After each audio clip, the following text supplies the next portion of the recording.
button. All right, so apparently it's time, which means that it's time for me to start speaking. So for those of you that haven't seen me around Adelaide and those of you that have come from elsewhere, my name's Simone Douglas. I'm the CEO of Social Media AOK, which is a specialist social media agency. And today I'm going to talk to you about my all-time favourite topic in the whole entire planet. So the art of social selling and personal branding on LinkedIn. Some people hate LinkedIn, some people love LinkedIn, and some people still think that it is there to look for jobs, which it is, but it's all other things.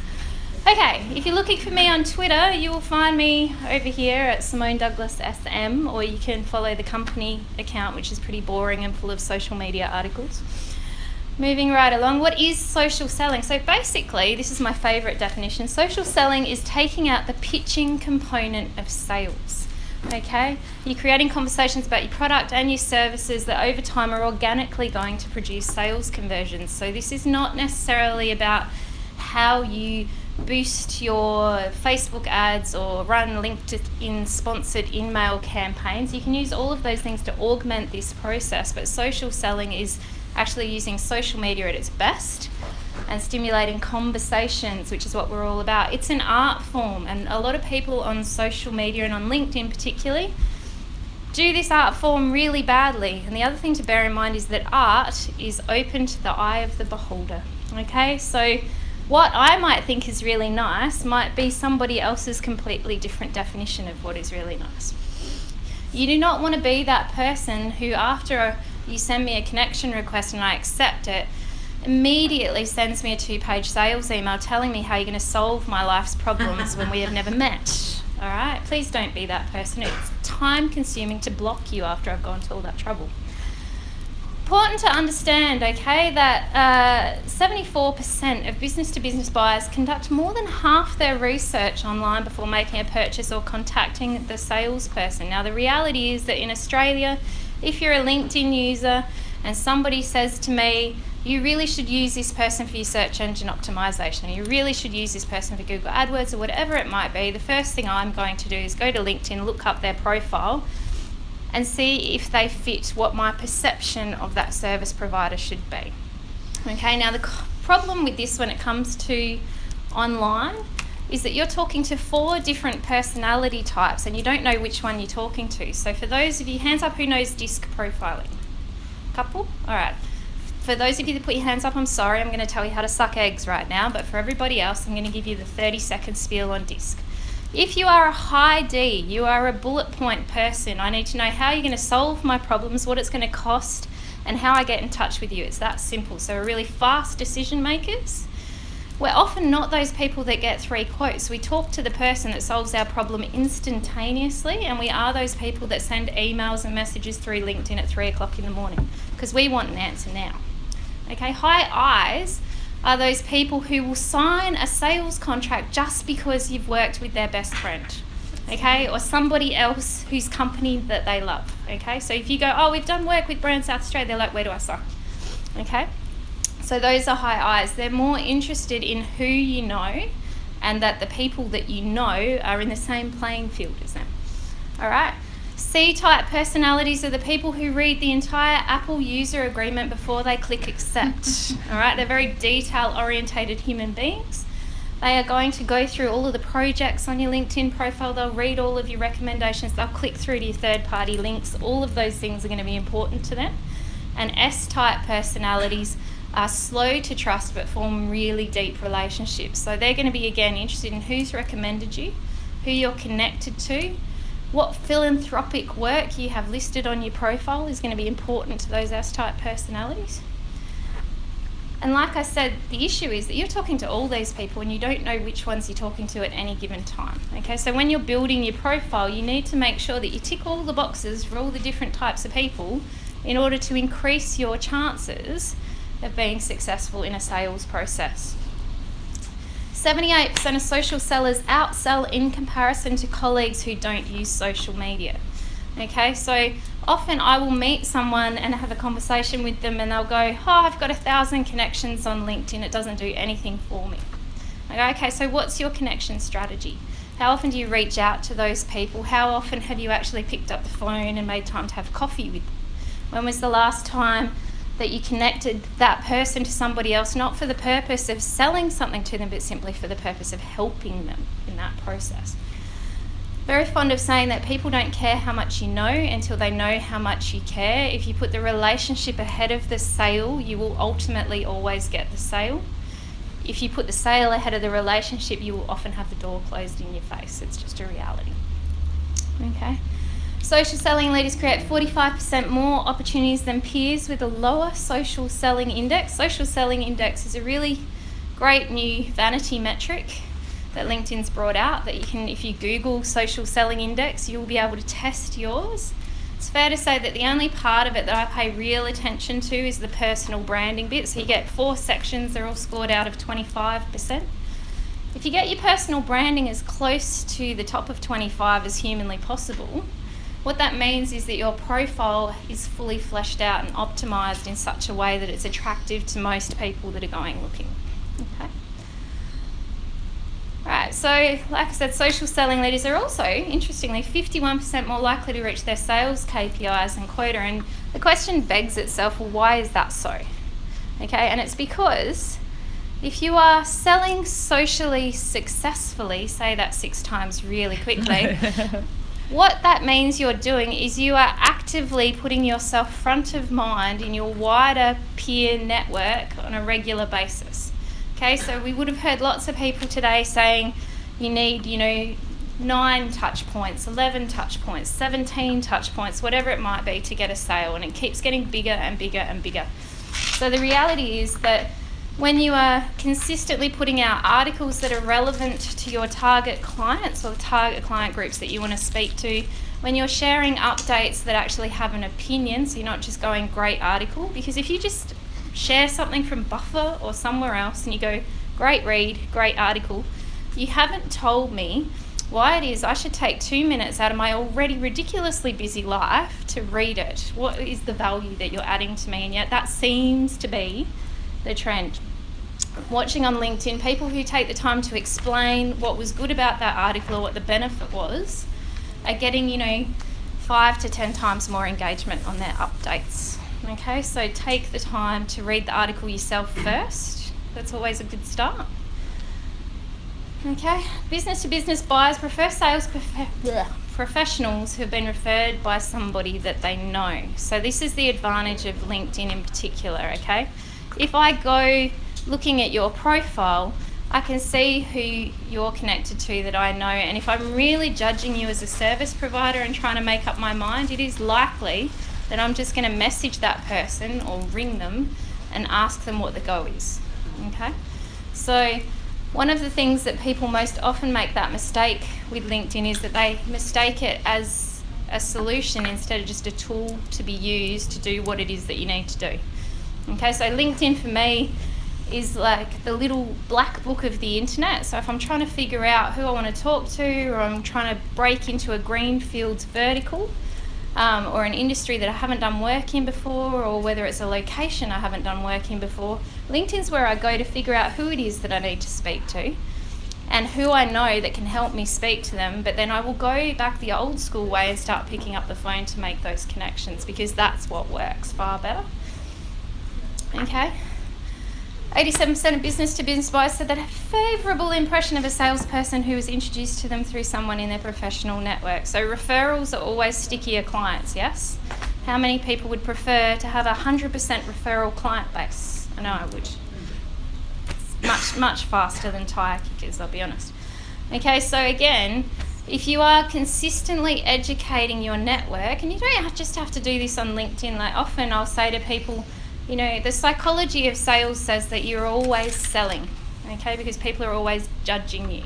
So even on my personal Facebook profile or my personal Twitter account, 1 in 10 posts will be something to do with what it is that I do. It won't be saying, look, I have a course, you should book into it tomorrow, because that's pitching and I don't like to do that. But it might be the fact that I checked in today at Big Digital and said I'm here to see some of the sessions before I present my session in the afternoon. Okay, because what that does is it puts me front of mind. Oh, Simone's speaking at another conference. So then when those people need someone to speak at a conference, they go, well, what is it that Simone actually does? Does that make sense? That's pretty straightforward. So don't be afraid to tell your story. Don't be afraid to tell the story of how you changed people's lives for the better. Don't be afraid to tell the story of your successes, which is something in Australia we're particularly bad at. We're not good at bragging. We don't, in fact, we call it bragging. But the reality is that the better that you get at illustrating what you do through story, the more sales leads will come to you without you even trying. Okay? My 3 best examples of this when it comes to LinkedIn is, so a year ago, pretty much to the day, well actually a year ago, 2 days ago, we got the opportunity to deliver a project for the Commonwealth Attorney General's Department on countering extremist violence and hate speech using social media. So it was a pilot program to 4 states. We got the opportunity because they Googled social media specialist trainer, and my LinkedIn profile came up ahead of everything else. Okay, so they went to my LinkedIn profile. From there they went to my website. From there they rang the office and said, would you be interested in writing the scoping document? Would you be interested in tendering? Congratulations, you've won. Here's a contract for X amount of dollars. Okay, so this is how social selling comes in, and it takes time. It's important to understand that on average there's 5.4 decision makers involved in the process of business to business. So part of your social selling strategy needs to involve, if I'm quoting or I'm pitching or I'm tendering to a company or I have plans to do that, have I gone out and connected to as many of those people within that company as humanly possible before that quote goes in?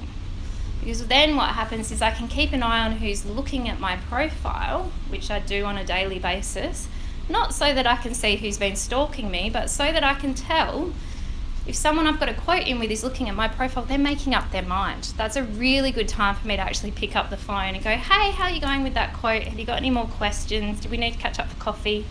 So again, it's about using the online tool to make your sales process offline really powerful. Okay, they say it takes less than 0.2 of a second for an online visitor to form a first opinion of your personal brand, and just another 2.6 seconds for that viewer's eyes to reaffirm that first impression. So basically, once we've already made up our mind, we're just going to spend some more time agreeing with ourselves, is what that says. Okay, so if your LinkedIn profiles and the LinkedIn profiles of your staff and your sales team and anyone that has customer contact are not fully optimized to be great ambassadors for your brand and telling the story of your company or your brand, then you're missing out on an opportunity. Because if I go on LinkedIn and I Google the company, I might find all sorts of people. I might find ex-employees, probably going to find people from overseas who are pretending that they work for your company because it's helping them with their search engine optimization, black hat stuff that they're doing in the background. There's all sorts of interesting things that happen. But you really want to audit all the profiles of the people that are in your business. Turns out that your profile photo is actually really important. Okay? Smiling faces online make a more positive first impression. There's a really good tool, or fun tool, called Photo Feeler. Okay, which will help you avoid these ones. All right, because the reality is that as a high D, I could care less whether you have a family. I just want to know whether you know what you're doing. All right. The duck face people, interesting story. I was once presenting a LinkedIn training session and I had my news feed up, or home feed up, and it said, Professor so-and-so from the University of X, who shall remain nameless because he's based here in Adelaide, follows all of these women with low-cut cleavage shots and lips out to here. And that was my first impression of this professor, who I'm no longer connected to. So it's not uncommon. Duckface isn't going to help you win a contract. No, even if you're in wellness, this is not going to help you. And hipster, whilst it's cool and it's interesting, again, think about who it is that's deciding to spend their money with you. Is the person deciding to spend their money with you the same age as you and into hipster and cool? Or are they, to coin a phrase from a marketing colleague who shall remain nameless, male, pale and stale and deciding how they spend their marketing budgets? All right, so think wisely because it does make a difference. You can upload different photos to Photo Feeler and real human beings will vote on how likeable they find you, how competent or influential, based purely on your job title and your photo. Okay, so I'm cheating. There's only one vote against that test, but I actually split test 4 different photos. And it was really interesting to get the results because some people will even leave you comments about what they think of your photo. So it's like Tinder. Another Tinder.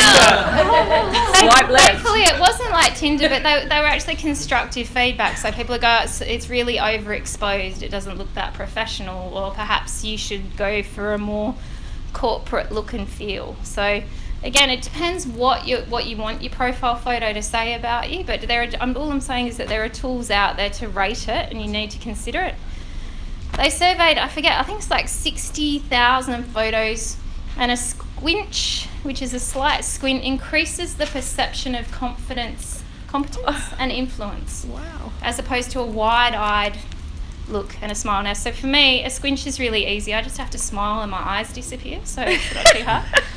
But bear this in mind. They also say that a smile with a slight amount of teeth increases your likability level by 50% as opposed to a closed mouth smile. Okay. 92% of business-to-business buyers engage with sales professionals if they're thought to be industry leaders. So how the hell do you become an industry leader, otherwise known as a thought leader, in this very busy digital space? It is not by sharing articles from Buffer. I give you the hot tip. Okay, however, it is done by writing constructive articles, preferably on your blog, okay, because I'm a firm believer that your website should be the centre of your digital footprint, because that's where you can tell your whole story. You actually own that real estate. So if you're going to write those articles there and they have fantastic thumb-stopping clickable headlines, otherwise known as clickbait, but preferably for the right reasons, then what you will find is if you take a snippet of that and you stop at just the right spot and you add it as an article to your LinkedIn profile, it will drive more traffic to your website. If you're driving that traffic to your website, hopefully what it's doing is activating your remarketing campaigns on Google Display. Often what will happen from that perspective is then people will ring me and go, how can you afford to advertise on the bottom of Inc.com or Business Insider or whatever it might be? Because believe it or not, people out there still don't understand what this remarketing thing is. They don't get it. They just think that I have a bottomless pit of money that I'm spending on ads. Okay, so it makes us look bigger than we are. All right, so retargeting is a really easy way to do that. But you need to be writing original content. So this kind of like copy and paste, repurposing content stuff is really, it's not going to get you to the position where people go, can you come and speak at this? Or are you able to deliver on this project? You know, so the number of projects that we've had the opportunity to work on that by rights, a little social media agency in Adelaide with like 7 staff shouldn't get anywhere near. I've lost count, and most of them come to me through LinkedIn. Okay, so and it's not me reaching out to them, it's them sending me a message going, are you available to lecture for RMIT because we have a visiting delegation from Vietnam and they need to be toured around the Docklands? Sure, when would you like to fly me over? It's, you know. All right, don't be these people on LinkedIn. These are actual examples. So this gentleman is a marketing advertising expert and social media guru who... he's a guru. He's a guru. We love gurus, don't we? So the rest of this image says, you know, women get up at the same time but are only in the office by like 9:30 versus the men who are in the office by 8 a.m. You can see that I had a bit of a say about that in terms of what he was trying to do. He ended up with about 30 comments on this post because I might have shared it to a closed Facebook group and just said, what do you think? Yeah. But what happened was he didn't respond to a single comment because his LinkedIn profile is on automatic pilot along with the rest of his social media marketing, and it's all just getting posted from Hootsuite because you can see the hourly image. So that's number one. So that's, you know, like grave marketing automation error. The other side though is actually far worse. So this is an example of an actual images taken from a LinkedIn newsfeed that my director of sales and marketing encountered. So Tamara saw that, you can see we've blanked out the name in this case of the person who actually liked the post. So this photo of a woman came up in Tamara's newsfeed that this guy had liked that photo. So someone had actually physically posted it on LinkedIn, go figure. And Tamara went, well, who the hell is this guy and what is he all about? And so she went to his activity feed, bearing in mind that everything that you like on LinkedIn and everything that you engage with is going to show up in your activity feed for anybody to see. Okay? So think before you click, think before you like stuff, because if it's not congruent with the positioning of your brand, personal brand, don't do it. So the second post was, men who say women belong in the kitchen obviously don't know what to do with them in the bedroom. So you can see in this modern day and age, I was mildly concerned that perhaps these people, their only clients are old, outdated, misogynistic men, dinosaurs who are clearly like on the decline, so you wouldn't be able to earn a living from them for very long, because most people, men and women, are fairly modern these days, yeah? Okay, so I'm just saying, these are really easy examples, but there are other examples that you could use that are not so blatantly obvious. So if you're saying you're targeting the agricultural industry and you want to do lots and lots of work with the ag sector, then most of your posts, let's say 80% of the articles that you post, the things that you say, what you write, needs to be geared towards demonstrating how you understand that sector. Okay, talking about things that are involved. So when you send connection requests to those people, when you engage with them and they look at your profile, it fits. Okay, because LinkedIn really is your online dating profile for business. So we talked about the social selling index. All right, so I encourage you to Google it and just have a play. But if you have sales staff, I encourage you to make them check their social selling index, particularly because you want to make sure, like I said, that their personal branding section of it is effective. You know, one of the most interesting things that I have seen, because I run a lot of LinkedIn sales sessions for organisations, is really good salespeople who haven't understood that they're costing themselves opportunities simply by not fleshing out their profiles effectively. Okay? So something as simple as, you know, we've all been endorsed for something that we don't do by someone that we've never met on LinkedIn, right? But endorsements aren't there to get us sales opportunities. Endorsements are like meta tags on a website. They're purely there for LinkedIn search. So if we haven't trained LinkedIn what we want to get found for, that's a missed opportunity, yeah? So the question becomes then, with all of this stuff, what's actually next? What should you be doing if you have a really robust, optimized LinkedIn profile? Okay, so your headline is targeted towards your ideal client, bearing in mind that someone is not going to type CEO into the search results to find me for what I do. So make sure that you've stuffed it with keywords. If you have written your summary in such a way that it is reaching out again to that ideal client, and you have answered the bullet points first and given the details second, okay, so the high D's and I's are happy and so is everybody else. If you've loaded it up with projects that showcase the best of what you do and what your bread and butter work is, okay, so the other biggest mistake that we often make is that we only showcase the bright, shiny objects of which we are most proud. And if I go to someone's LinkedIn profile and the only thing that's on there is the bright, shiny objects, then I go, oh, they're a bit big for me. I reckon they're going to be a bit too expensive because they've been working on this stuff over here, but I only want this job done. Okay, so make sure you actually showcase all of what you do. Make sure that you social proof it. So you want to be getting recommendations from people every time you finish a job, yeah? Okay, so the more recommendations, the more people that high eye can see that you're connected to, you've done work for. It's telling the story of how you go about doing your work. It's no different from reviews. Okay, but the beauty of recommendations is I know that you didn't write it and I know that you can't edit it. Okay, so that means I know I can trust it, which means I'm more likely to have coffee with you. Once you've done all of those things, then you can start putting your articles up and backing that in with some paid marketing. So from there, what you can do is run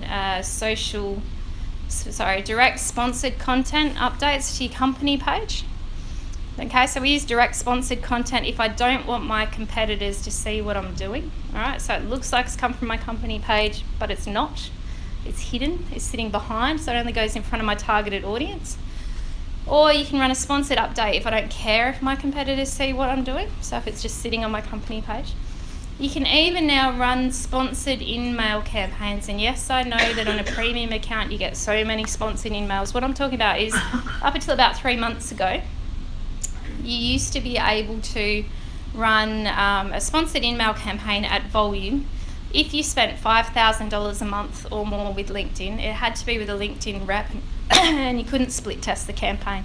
Whereas now, because Microsoft has acquired LinkedIn and Microsoft wants to get a return on its investment, it's gone, anyone can run sponsored in-mail campaigns. You just need to have an ad account and be prepared to bid for it. The problem with that is that you're going to increasingly see really bad sponsored in-mail campaigns, which are effectively an ad delivered to your inbox. The people that get cut through are the highly informal communicators that have a bit of a sense of humour. So my sponsored in-mail campaigns often look like, hey there, I'm not sure if you know we exist, but we're a local agency and we're really big on coffee. So if you've got some unanswered questions on social media, let me know and I'm more than happy to catch up. Here's my number. Okay, yes, I'm going to pay $1 to $2 to put that in front of a marketing manager, but that's going to cut through a hell of a lot more than all of these bright, pretty branded things that get sent through to them. Okay, so it's about being sensible and understanding your audience and who you're trying to talk to. Time? How are we going for time? What does that mean? We're done? Good. You've got about 5 more minutes. 5 more minutes. He's meant to wave at me at some point because I talk too much, is there? All right, so the other thing that I recommend from that social selling perspective is don't be afraid to back in your LinkedIn campaigns with a Facebook ad campaign. So often we will run a sponsored in-mail or direct sponsored content campaign through LinkedIn, sending them to a specific landing page on the website that's really just designed to dump them into a Facebook remarketing audience and to build that audience, because it's cheaper for me to target them on Facebook than it is on LinkedIn. All right, so often that's the game that we play, particularly in really dry industries. So think financial planning and accounting, things that traditionally you wouldn't think were beneficial for, like, or not beneficial is the wrong word, things that aren't going to be an instant conversion. Okay, they're not an instant decision. We don't go out and wake up in the morning and go, I need to go see a financial planner today, unless someone's just told me I'm dying, in which case, absolutely. All right, so that immediate need stuff. When I'm explaining social selling to clients, the easiest way that I can do it is to say, I've been doing this for 6 years. All right, so my own personal social selling campaign. So for 6 years, I've been building this network of peers around Australia and around the world, and I don't post things for the sake of posting things. All right, so there's none of this prescriptive post once a day, post once a week, post, drive me freaking bonkers. But what you want to do is post when you have something useful to say, post when you have something that will actually stand out from the crowd, post when you have an opinion that you feel strongly about. So long as it's not politics, religion or race, then don't do that. But then what that will do is it routinely puts you in front of your network, so that then when your network has an immediate need, they'll reach out to you, or if they know somebody that needs your services, you'll get tagged into their post. The other day I got a request for a quote and the message was, hi, Narelle so-and-so has recommended you. I need a quote to run a digital strategy for remarketing of, was it Southern Palliative Care, which is with Door Park Hospice. I've never met Narelle. I connected to her on LinkedIn 5.5 years ago. I think we've exchanged 2 messages, and not in the last 3 years. But I'm still the person that she recommended to this person to come and speak to. And the only thing I've got to go on is the fact that my content routinely pops up in her feed, and it's not crap content. Yeah? And on that note, I'm going to open for questions. Does anyone have any questions? Yes, Nicole. Do you see a benefit in LinkedIn Premium? Because I often get that, try for free. Yeah. Oh, okay. So I'm currently playing with Sales Navigator at the moment. Bearing in mind that I don't like to pay software subscriptions to anybody, so I will routinely upgrade and downgrade at the drop of a hat. The benefit of LinkedIn Premium is being able to see exactly who's been looking at your profile and all of the people that have been looking at your profile. If you make it a habit of checking that every day, sometimes twice a day, it gives me a massive amount of opportunities. So again, I can see if someone's evaluating that quote that I've got in with them. I can see if someone that I'm connected to and have a really good relationship with, if I haven't spoken to them for ages and they're looking at my LinkedIn profile, I'll pick up the phone, I'll go, hey, how's it going? We haven't caught up for lunch for a while. Do you want to catch up? And they'll be like, oh, I've been meaning to call you. We're just thinking about doing X, Y, and Z. So it will prompt that sales conversation. But also, if there's someone looking at my profile and I don't know them at all, I'll send them a connection request, but I won't say, oh, LinkedIn tells me you've been stalking me. But I will say, hey, you got put up as someone I might know. We haven't actually met, but I'm always looking to grow my professional network, and your profile looks really interesting. I'm happy to connect with you if you like. Feel free to ignore if not. And, so that way I build that network over time. Let's say 1 out of 10 of those, they go, I really need to talk to someone about X. Okay, so it generates those kind of sales opportunities. So I think that's the most powerful part of LinkedIn, is being able to see who's been looking at your profile. I'm happy to pay whatever it is a month for that. Sales Navigator, I'm not convinced yet, because I think if you're paying monthly subscription on Sales Navigator, it's about $100 a month or something. And I'm a bit stingy with how I spend my dollars. So, any other questions? Yeah. Yes, Simone, can I ask you, there seems to be a little bit of confusion here and there about publishing on LinkedIn and being found you're repeating content from blogs. Oh, yeah. What is the latest? The latest? Wow, the general conjecture is look, my thing is that LinkedIn's not Google, so you're not going to get penalised if the content started at your blog, because that's where the original content is. In terms of your reach, the reach of your article is really contingent on the fact that you've got lots of connections. So the fact that I have over 5,000 connections, if they get a notification that I've published an article, if I get the headline right and they go look at it, then we're winning. But I never publish the whole thing. Yeah, so not duplicate content. Yeah, so I will give them the first 2.5 paragraphs and stop at something really juicy and go, you can read it in full over here. Please come to my website, because that's where I want them, because that's where all my marketing codes are. So I've seen other people in the space, so Erica Stacey from Scout, who's really switched on, she publishes the whole, whatever she's written on her blog, she puts the whole thing in the LinkedIn article. My problem with that is there's no incentive for them to go to the website. And I'm very conversion driven, so it's all about sales. To a secondary article, if you liked this, you might like that. Yeah, you could do that. Absolutely. Oh, that's me, sorry. That's all right, it's not my phone, so it's fine. Anyone else? Nicole, and then I'll go over the back there. It's all right, I already had one. Okay, man at the back. Yeah, as someone who's not a CEO of a company, and I primarily do sales, but then I send them off to a team who actually does the work. Yeah. How would you go about getting recommendations there? Are you the initial point of contact though? I am, yes. Yeah, so I would send them a request for a recommendation on how you found the team to work with and me to work with in the very beginning. So the thing with recommendations is that please don't send the automated thing that says, can you recommend me? Because you won't win. So if you think about us all, we all have inboxes. I'm going to assume you guys have as many emails as I do, which means that I currently have about 365 sitting there waiting for me to sift through this evening over a very good single malt. So if you want to jump to the front of that queue, you have to send the recommendation within 24 hours of completing a job or starting a project in such a way that they're really happy with you, because you're still at the top of their list. Then you need to say, hey, can you help me out? Okay, because we're all, as human beings, programmed to help, so that neuro-linguistic programming stuff is really important. And then you let them know how long it's going to take. So you say, I just need you to take a brief 2 minutes to write a couple of sentences on how you found my presentation today and the general content. If you could do that for me, that would be awesome. Okay, so send it off and away you go. So I've told them how long it's going to take. I've told them what I'm essentially looking for without scripting it, because you don't want to script it for them either. So your chances of them taking the time are a lot better. That's what it boils down to. But yeah, I would still absolutely, I have a team of staff that does all the hard stuff. I just swan in and get them to sign the contract and swan back out. So yeah, so Nicole.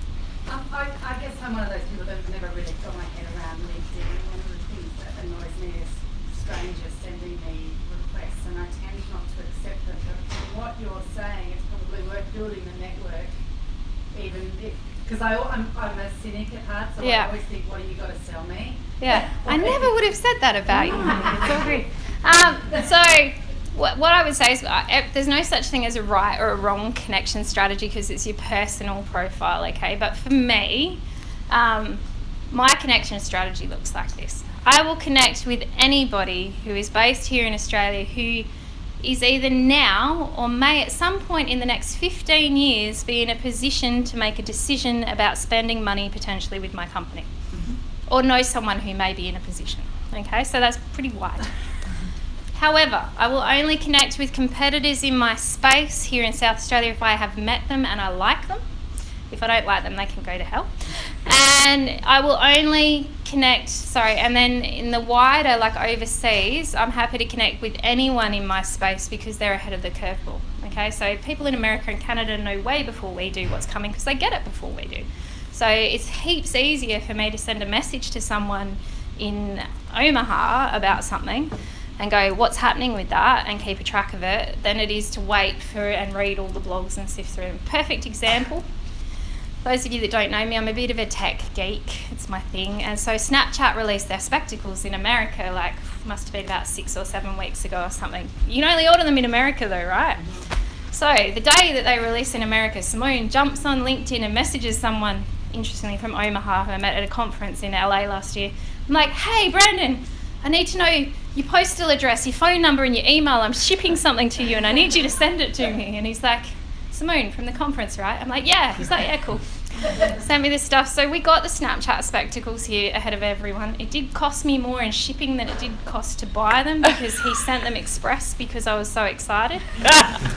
And then he messaged me and said, that's going to cost you $268. I'm like, oh. But I learnt for next time. But the point is, yeah, there's an advantage. It's fine to connect to people. If they spam me, I block them. You know, if they send me a sales email that I didn't ask for, it really actually gets up my nose. I don't have time to respond, so I just delete them. But outside of those people that send me those sales emails selling to me, so many more people are like there and will help me with stuff or answer my queries or point me in the right direction with something, and that's a value that you can't get somewhere else. Yeah. All right. I think I'm off the hook. No last questions? You're all free to escape. I have to put the television back together. Thanks, guys.